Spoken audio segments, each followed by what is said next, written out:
Hi guys, welcome back to my channel, and today I'm going to be using this palette, and I'm going to do a really simple eye look today. So I'm just going to go through my eye makeup in silence, and then I'll catch up with you guys for my face routine.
Okay, time for the face, and I am going to put on lashes. The glue is just drying on them right now.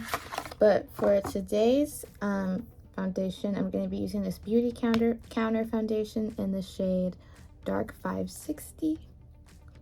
And surprisingly, I have not gotten a new foundation in a really long time, which is pretty good for me because there was a moment where I was buying a new foundation or a new skin tint like every week. Well, I think this is actually considered a skin tint. So, yeah. But anyways, how has y'all's summer been?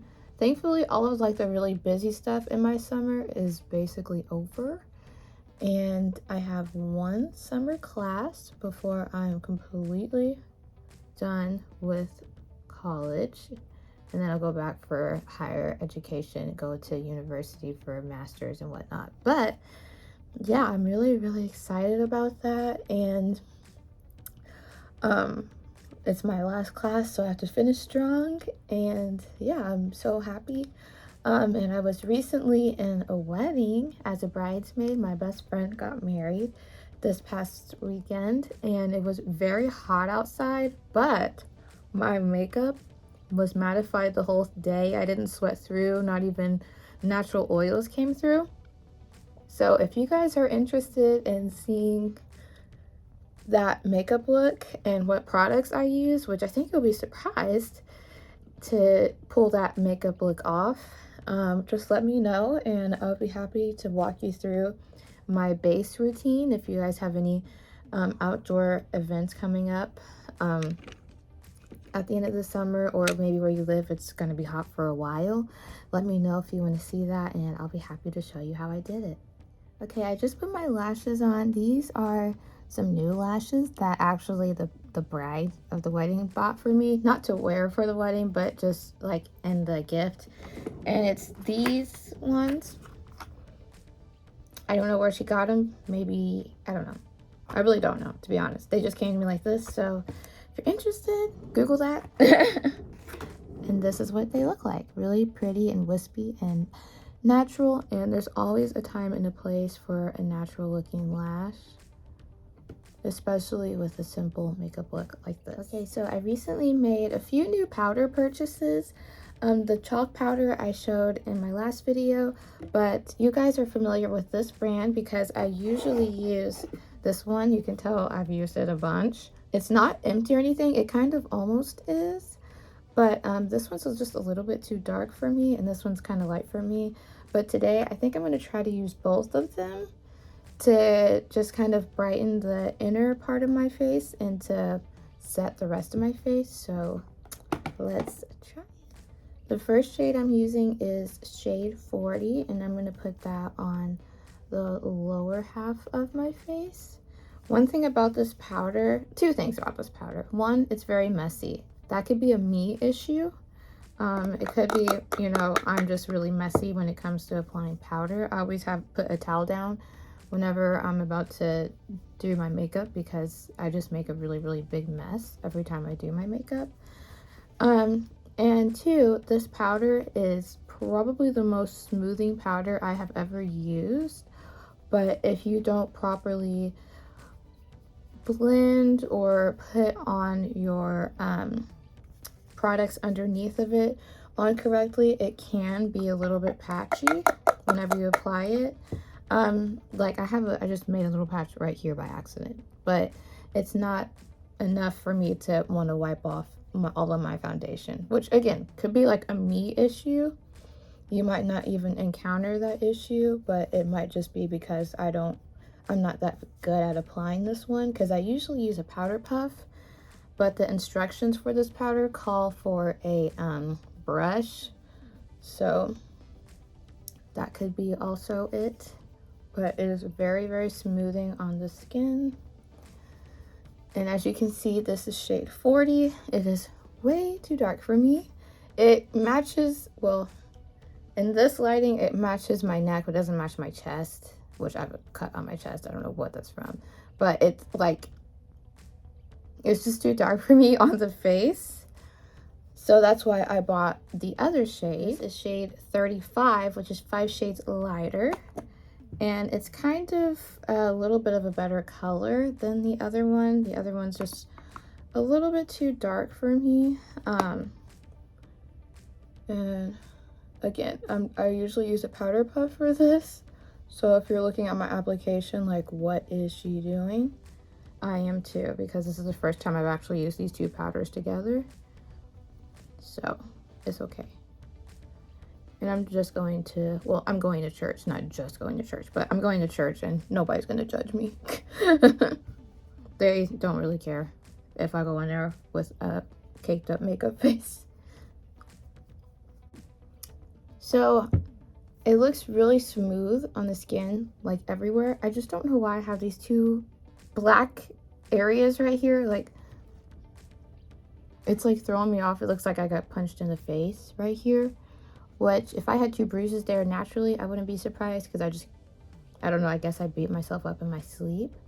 But somehow I need to like try to neutralize it. This is a damp beauty sponge, but I need to try to neutralize it because I don't want to remove all of my face makeup, because I really like everything else. Let's try baking with the Crayon Case chalk powder, or chalk dust. And let's see if that helps kind of neutralize it. If it doesn't, then I might remove all of it, because this might mess it up. But let's see. Maybe if I just kind of... It looks silly, but if it works, it's not dumb. Just try to neutralize it. This is a powder puff. And the Crayon Case powder actually came with this powder puff. And it's a pretty good one. It's not super hard or anything. So yeah, like I said, if it looks stupid and it works, it's not stupid. I'm gonna use my damp beauty sponge to press it in, and then maybe a brush to brush it away. Let's see if that kind of helps neutralize the area. It definitely baked. It did its job.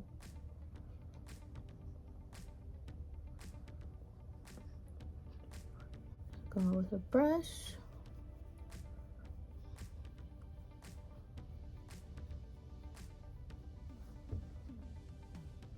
That kind of worked.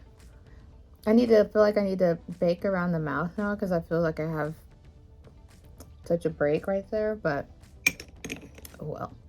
Yeah, it kind of worked. I probably should have went all the way up under the eyes to kind of even it all out. But yeah, no more bruises. I didn't expect that to work. Okay, period. Now I'm gonna go in with this purple blush from my Pat McGrath palette. But that's just the thing of using new products. You kind of hope they work, you know, and you hope you're using it right. And you hope they mesh with the products you already own. So that's just one of the things. It's kind of like trial and error. But as someone who kind of doesn't mind sometimes if things look a little bit wonky, then trial and error like doesn't really bother me much. It's just kind of like how it is. Doesn't really matter. I mean, but for me, if it has to be either my eye makeup looks bomb, and if my face makeup looks a mess, then I can kind of deal with it. But if my eye makeup looks a mess and my face looks good, then my eye makeup has to look good too. Because my eyes, I can use my eyes to distract from everything else that's going on, but sometimes it's kind of hard to distract, you know, the other way around. I feel like this look needed an inner corner highlight, so I'm going to go in with this shade. And I don't want to put like a whole bunch on, so I'm just going to do a really, really tiny bit in the inner corner.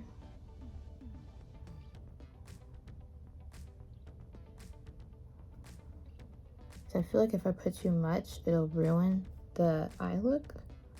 Because I like the simplicity of it. It just felt like it needed a little something. Yeah, just a little bit. I'm trying to pick a lip gloss, and I'm not sure if I want to do this Caramel Kisses one, excuse me, from Victoria's Secret, or this Peachy Keen from LA Colors, because I feel like they both kind of go. Well, this one kind of goes more with my blush, but this one goes more with my eyes.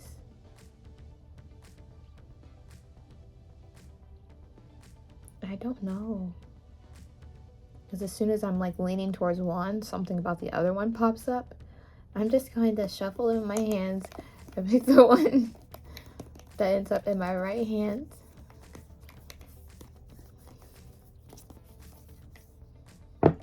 All right, we're going with the Caramel Kisses from Victoria's Secret. That was hard to stitch, and sometimes it's hard because I have so many lip glosses. Man.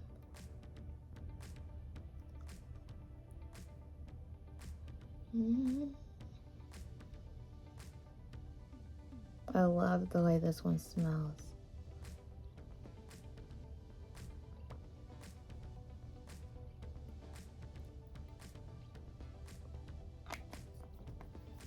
Okay, not doing any setting spray. There's like none left in there. I feel like there's a hair on my chin and it keeps tickling my chin. Do it. There we go. Alright, we're not going to force any more of that.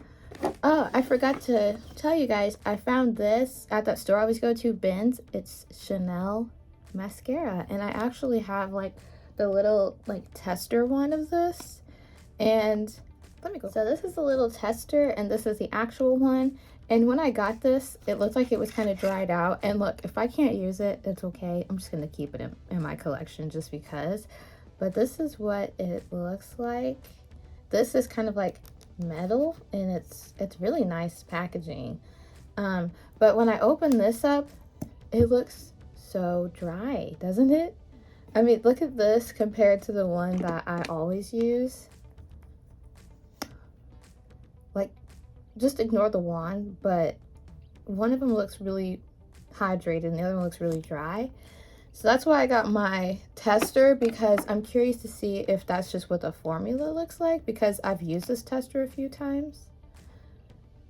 I feel like even the tester looks a little bit more hydrated than this one.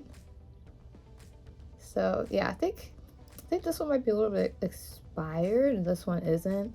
But yeah, I mean, I haven't used it. I kind of already have all of my mascara on. But maybe we could hit the lower lash with one. This is the tester.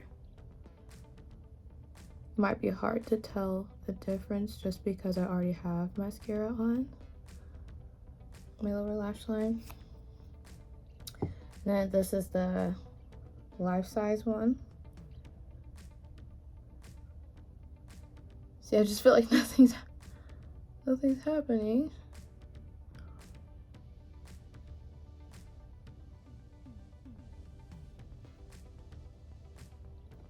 Like I said, it's gonna be hard to tell a difference, but I still wanted to let you guys know that I got this, because if you don't know, I love Chanel and I love Dior and I love everything like that. So I am gonna keep this in my collection, and now I have a little tiny in his mama. So yeah, thank you guys for watching, and I'll see you guys next time for another video. Bye.